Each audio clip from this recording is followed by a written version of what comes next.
మన చుట్టూ ఉన్న ప్రపంచంలో కొన్ని చాలా సాధారణంగా కనిపించే విషయాలు ఎంత అద్భుతంగా ఉంటాయో కదా. ఎప్పుడైనా గమనించారా? వర్షం పడినప్పుడు నీటి చుక్క ఆకుమీద ముత్యంలా గుండ్రంగా ఎందుకు ఆగుతుంది? చతురస్రంగానో ఇంకో ఆకారంలోనో ఎందుకు ఉండదు? అంతకన్నా విచిత్రం, కొన్ని చిన్న చిన్న పురుగులు, దోమల లాంటివి నీటిమీద ఐస్ స్కేటింగ్ చేసినంత తేలిగ్గా ఎలా నడిచేస్తాయి? మనం వేలు పెడితే మునిగిపోతాం. ఈరోజు మనం శోధించబోయేది ఈ అదృశ్య శక్తి గురించే. మన ముందున్న ఈ నోట్సు, కొన్ని పత్రాలు దీనికి తలతన్యత అని పేరు పెట్టాయి. ఇవి ముఖ్యంగా పోటీ పరీక్షల కోసం తయారు చేసినవి. కానీ మనం పరీక్షల కోసం బట్టి పట్టకుండా ఈ అద్భుతం వెనక ఉన్న రహస్యాన్ని ఛేదిద్దాం.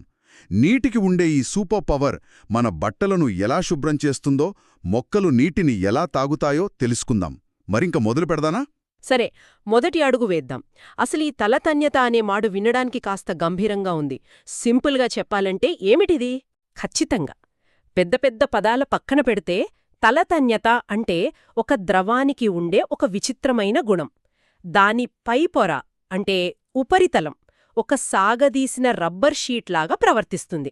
అది ఎప్పుడూ ముడుచుకోవడానికి, సాధ్యమైనంత తక్కువ స్థలాన్ని ఆక్రమించడానికి ప్రయత్నిస్తుంది. ఆ ప్రయత్నమే తలతన్యత. ఓకే, సాగదీసిన రబ్బర్ షీటు అంటే ఒక ట్రాంపోలిన్ మీద చర్మంలా అన్నమాట. అది ఎప్పుడూ బిగుతుగా ఉండటానికి ప్రయత్నిస్తుంది. అందుకే దానిమీద చిన్న బరువు పెట్టినా కొంచెం వంగి ఆపుతుంది. అంటే ఆ పురుగులు నీటిమీద నడుస్తున్నప్పుడు అవి నీటి లోపలికి వెళ్లట్లేదు, కేవలం నీటి చర్మాన్ని కొద్దిగా కిందికి వంచి దానిమీద నిలబడుతున్నాయన్నమాట. సరిగ్గా అదే. ఆ పురుగుల కాళ్ల కింద నీటి ఉపరితలం కొద్దిగా పల్లంగా మారటం మనం గమనించవచ్చు. ఇక మీరన్న నీటి బిందు విషయానికొస్తే, ఆ ముడుచుకునే గుణం వల్లే అవి గోళాకారంలోకి మారుతుంది. ఎందుకంటే గణితం ప్రకారం ఒక నిర్దిష్ట పరిమాణానికి అన్ని ఆకారాల్లో కల్లా గోళానికే అతి తక్కువ ఉపరితల వైశాల్యం అంటే పై చర్మం ఉంటుంది. నీళ్లు చాలా బద్ధకస్తులు, వీలైనంత తక్కువ శక్తితో తక్కువ ప్రదేశంలో ఇమిడిపోవాలని చూస్తాయి. గోళాకారం దానికి సహాయపడుతుంది. భలే ఉంది. అంటే నీటి చుక్క సోమరితనం దానికి అందమైన ఆకారాన్నిస్తుందన్నమాట. కాని అసలు ప్రశ్నేంటంటే, ఒక ద్రవానికి ఈ చర్మం ఎందుకేర్పడుతుంది? నీటి లోపల లేనిది ఆ పైపొరలో ప్రత్యేకంగా ఏముంది? దీని వెనుక ఉన్న కారణం అణువుల మధ్య ఉండే స్నేహం. శాస్త్రీయంగా దీన్ని అంతర అణుబలాలు అంటారు. దీన్ని ఒక జనంతో కిక్కిరిసిన గదిలా ఊహించుకోండి. గది మధ్యలో ఉన్న ఒక వ్యక్తిని చుట్టూ ఉన్నవాళ్లు అన్ని వైపులా నుంచి సమానంగా తోస్తుంటారు. కుడివైపు నుండొకరు, ఎడమవైపు నుండొకరు, ముందొకరు, వెనకొకరు. దాంతో అతను ఎటూ కదలడు, స్థిరంగా ఉంటాడు. ద్రవం లోపల ఉండే అణువు పరిస్థితి కూడా ఇంతే. దాని చుట్టూ ఉన్న మిగతా అణువులు దాని అన్ని వైపులా సమానంగా లాగుతాయి. కాబట్టి దానిపై నికరబలం 0. ఓకే, అది అర్థమైంది. కాని గదిలో గోడ పక్కన అంచున నిలబడ్డ వ్యక్తి పరిస్థితి వేరు. అతన్ని కేవలం లోపలవైపున్న వాళ్లే లాగుతారు లేదా తోస్తారు. బయటవైపు గోడ ఉంటుంది, అక్కడెవరూ ఉండరు. ద్రవం ఉపరితలం మీద ఉన్న అణువులది కూడా ఇదే పరిస్థితి. వాటిని కిందా పక్కల ఉన్న నీటి అణువులు గట్టిగా లోపలికి లాగుతుంటాయి. కాని వాటిపైన గాలి మాత్రమే ఉంటుంది. దాని ఆకర్షణ బలం చాలా తక్కువ. ఇప్పుడు నాకు పూర్తి చిత్రం కనపడుతోంది. అంటే ఉపరితలం మీద ఉన్న అణువులకి ఒక రకమైన ఒంటరితనమన్నమాట. వాటికి తోడుగా పైన ఎవ్వరూ లేకపోవడంతో కింద ఉన్న స్నేహితుల వైపు బలంగా లాగబడుతున్నాయి. ఈ అణువులన్నీ ఇలా లోపలికి లాగబడటంతో పైపొర మొత్తం ఒకదానికొకటి దగ్గరగా జరిగి ఒక బిగుతైనా సాగదీసిన వలలాగా తయారవుతుంది. ఈ ఒంటరితనమే ఆ బిగుతైన పొరకి కారణం. మీరు దాన్ని కవిత్వంతో కలిపి అద్భుతంగా చెప్పారు. ఆ అంతర్గత ఆకర్షణ బలాల అసమతుల్యతే ఉపరితలంపై తన్యతగా వ్యక్తమవుతుంది. అదే తలతన్యత. సరే, ఈ అణువుల మధ్య ఇంత కథ నడుస్తోందని అర్థమైంది. కాని ఈ చర్మం బలం అన్ని ద్రవాలలో ఒకేలా ఉంటుందా? ఉదాహరణకు నీటికి ఉన్నంత బలం నూనెకుంటుందా లేక పాదరసానికుంటుందా? దీన్ని కొలిచే పద్ధతేమైనా ఉందా? చాలా మంచి ప్రశ్న. ఉండదు. ప్రతి ద్రవానికి దాని అణువుల అమరికను బట్టి ఈ బలం మారుతూ ఉంటుంది. పాదరసానికి నీటికన్నా దాదాపు 7 రెట్లు ఎక్కువ తలతన్యత ఉంటుంది. అందుకే పాదరసం చుక్కలు నేలమీద పడితే అంత పర్ఫెక్ట్ గోళాలుగా ఉంటాయి. దీని మనం కొలవగలం కూడా. సూత్రాలు చెప్పి ఇబ్బంది పెట్టను, కానీ దాని వెనుక ఉన్న ఆలోచన చాలా సులభం. 1 మీటర్ పొడవున్న నీటి పొడను 2గా చీల్చడానికి ఎంత బలం కావాలో కొలిస్తే అదే నీటి తలతన్యత. అందుకే దీన్ని ఎస్ఐ పద్ధతిలో న్యూటన్ పర్ మీటర్ అని కొలుస్తారు. సింపుల్గా ఆ చర్మాన్ని చింపడానికి ఎంత బలం ప్రయోగించాలో చెప్పే కొలత ఇది. అంటే ఇది ద్రవాల బలాబలాలను చెప్పే ఒక రిపోర్ట్ కార్డ్ లాంటిది. ఇది మనకు నిజ జీవితంలో ఎక్కడెక్కడ కనిపిస్తుంది? ఆ పురుగులు, నీటి చుక్కలు కాకుండా ఇంకా ఏమైనా ఆసక్తికరమైన ఉదాహరణలున్నాయా? చాలా ఉన్నాయి. ఉదాహరణకు ఒక గుండు సూదిని చాలా నెమ్మదిగా, సమతలంగా నీటిపై ఉంచితే అది తేలుతుంది.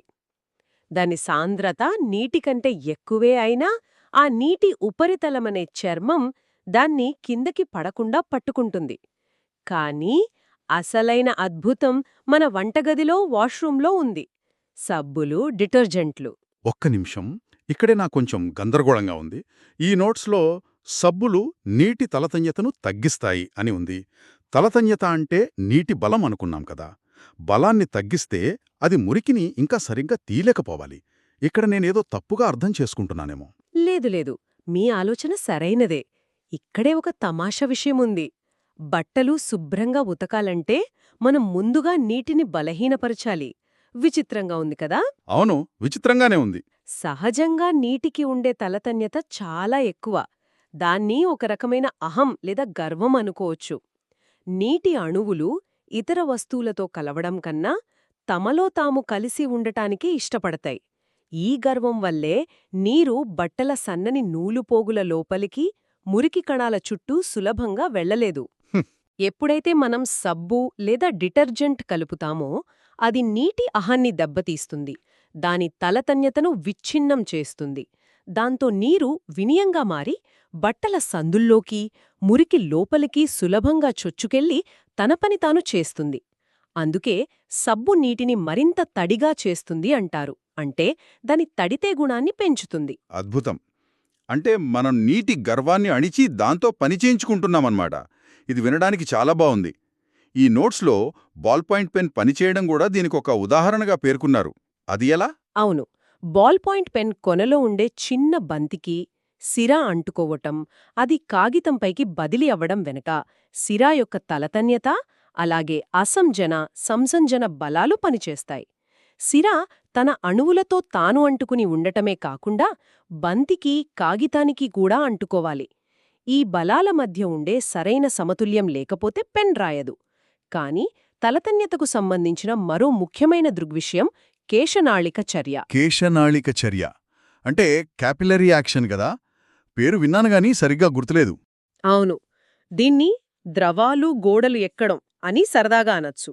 ఒక చాలా సన్నని గొట్టాన్ని, వెంట్రుకంత సన్నంది అనమాట, అందుకే కేశనాళిక అన్నారు.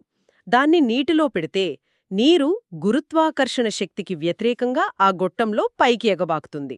ఓ, దీని వెనుక ఉన్న సూత్రం సారాంశమేంటంటే, గొట్టం ఎంత సన్నగా ఉంటే ద్రవం అంత పైకెక్కుతుంది. అలాగే ద్రవానికి తలతన్యత ఎంత ఎక్కువగా ఉంటే అది అంత బలంగా పైకి పాకుతుంది. సింపుల్గా చెప్పాలంటే, సన్నని పైపులో నీటి ప్రయాణం దాని స్వంత బలానికి, పైపు గోడల ఆకర్షణకు మధ్య జరిగే ఒక పోటీలాంటిది. నీటికి గాజు గొట్టాలంటే ఇష్టం, అందుకే పైకెక్కుతుంది. అదే పాదరసానికి గాజు అంటే ఇష్టముండదు, అందుకే గాజు గొట్టంలో దాని మట్టం కిందికి దిగుతుంది. ఓ, అంటే మొక్కలు వేర్ల నుండి ఆకుల వరకు నీటిని పంపించేది ఈ చర్య వల్లేనా? వాటి కాండంలో ఉండే సన్నని గుట్టాల ద్వారా నీరు పైకి ప్రయాణిస్తుందన్నమాట. మనం తాగే కూల్ డ్రింక్లో స్ట్రా వేసినప్పుడు కూడా డ్రింక్ కొంచెం పైకొస్తుంది. అది కూడా ఇదేనా? ఖచ్చితంగా. మొక్కల జీవనాధారం ఇదే. కిరోసిన్ దీపంలో వత్తి నూనెను పీల్చుకోవటం, మనం గాయమైనప్పుడు దూది రక్తాన్ని పీల్చుకోవటం, కాఫీలో బిస్కెట్ ముంచితే అది మొత్తం కాఫీని పీల్చేయటం, ఇవన్నీ కేశనాళిక చర్యకు ఉదాహరణలే. ఈ సమాచారం పోటీ పరీక్షలకు సిద్ధమయ్యే వారి కోసమని మొదట్లో చెప్పుకున్నాం కదా. వాళ్ళు గుర్తుంచుకోవాల్సిన కొన్ని ముఖ్యాంశాలేమైనా ఉన్నాయా? అంటే ప్రశ్నలు నేరుగా వచ్చే అవకాశమున్న విషయాలు. తప్పకుండా. ఈ నోట్స్ నుండి మనం గ్రహించాల్సిన కొన్ని కీలకమైన, సూటిగా ఉండే విషయాలు ఉన్నాయి. మొదటిది, ఉష్ణోగ్రతకు, తలతన్యతకు మధ్య ఉన్న సంబంధం. ఇవి రెండు బద్ధశత్రువులు. ఉష్ణోగ్రత పెరిగే కొద్దీ ద్రవాల తలతన్యత తగ్గుతుంది. నీటిని వేడి చేస్తే దాని చర్యం బలహీనపడుతుంది. అందుకే వేడివేడి సూప్ మీ గిన్నెలో చల్లటి సూప్ కంటే వేగంగా తేలిగ్గా పరవుతుంది. అంటే వేడి నీటితో బట్టలు ఉతికితే మురికి ఇంకా సులభంగా పోవడానికి కూడా ఇదొక కారణమా? ఎందుకంటే తలతన్యత ఇంకా తగ్గుతుంది కదా. తలతన్యత సాధారణంగా తగ్గుతుంది. హ్మ్. ఇంకో ముఖ్యమైన విషయం సబ్బు బుడగకు సంబంధించింది. మనం చిన్నప్పుడు ఆడుకున్నాం కదా. ఒక సబ్బు బుడగను గమనిస్తే దానికి 2 ఉపరితలాలు ఉంటాయి. గాలి తగిలే బయటి చర్మం మరియు బుడగ లోపల ఉన్న గాలిని తాకే లోపలి చర్మం. కాబట్టి 2 వైపులా తలతన్యత పనిచేస్తుంది. అందుకే నీటి బిందువు కన్నా సబ్బు బుడగ లోపడ గాలి పీడనం రెట్టింపు ఎక్కువగా ఉంటుంది. ఆ 2 పొరల బలం వల్లే అది అంత స్థిరంగా గుండ్రంగా ఉండగలుగుతుంది. భలే ఉంది. చివరిగా ఒక మాట. ఈ నోట్స్లో ఆదర్శ ద్రవాల ప్రస్తావన ఉంది. వాడి తలతన్యత 0 అని రాశారు. అంటే ఏంటి? అది కేవలం ఒక సైద్ధాంతిక భావన. భౌతిక శాస్త్రవేత్తలు లెక్కలో సులభతరం చేసుకోవడానికి ఊహించుకునే ఒక ద్రవం. దానికి స్నిగ్ధత ఉండదు, తలతన్యత ఉండదు. అంటే చర్యం లేని, అణువుల మధ్య అహం లేని ఒక పరిపూర్ణ ద్రవం. నిజ జీవితంలో అలాంటిది ఉండదు. ముగింపుగా చూస్తే తలతన్యత అనేది అణువుల మధ్య జరిగే ఒక సామాజిక నాటకం లాంటిది. ఒంటరిగా మిగిలిపోయిన పైపొర అణువులు లోపలికి లాగబడటంతో ఏర్పడే ఒక అదృశ్యమైన, బిగుతైన పొర. ఈ చిన్న సూత్రం కీటకాలు నీటిపై నడవడం నుండి, సబ్బులు మన ప్రపంచాన్ని శుభ్రపరచడం వరకు, మొక్కలు బ్రతకడం వరకు ఎన్నో అద్భుతాలకు కారణమవుతుంది. ఈ చర్చ అంతా ఒక ముఖ్యమైన విషయాన్ని మన ముందుకు తెస్తుంది.